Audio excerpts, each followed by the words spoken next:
Welcome to my channel. A traveler was passing through a village when he noticed something strange. The villagers were acting like they were in a horror movie. They were all silent, nobody spoke a word. He didn't think much of it at first. After all, he was a seasoned traveler. He'd seen his fair share of odd things by then.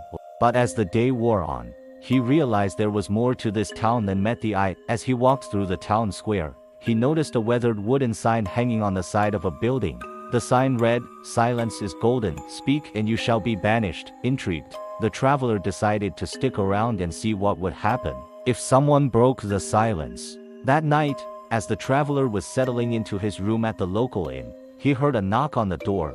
He opened it to find a middle-aged woman standing in the hallway. "Do you know why everyone in this town is silent?" she asked him. The traveler, taken aback by her sudden appearance, could only shake his head in response. The woman leaned closer to him and whispered, "Because we are cursed. Cursed to silence. Whoever breaks the silence will unleash the beast." With that, she disappeared down the hallway, leaving the traveler with more questions than answers.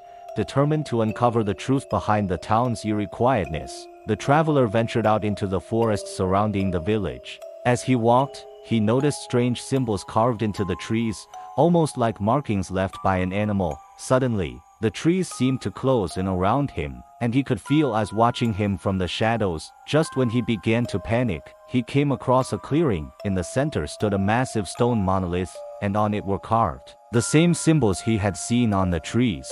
As he approached the monolith, the ground began to tremble, and a deep growl echoed through the forest. The traveler stumbled back, his heart pounding in his chest. From the corner of his eye, he saw a pair of glowing eyes in the darkness. Then, as quickly as it had appeared, the creature vanished. The traveler fled, making his way back to the village as fast as he could.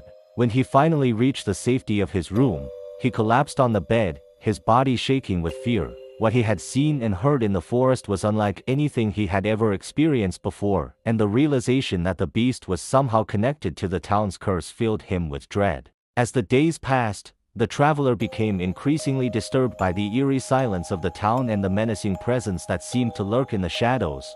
The thought of breaking the curse and releasing the beast tormented him, but the desire to understand the mystery of the Soundless Town kept him there. Would he be able to break the curse and free the townspeople from their eternal silence, or would he become another victim of the beast?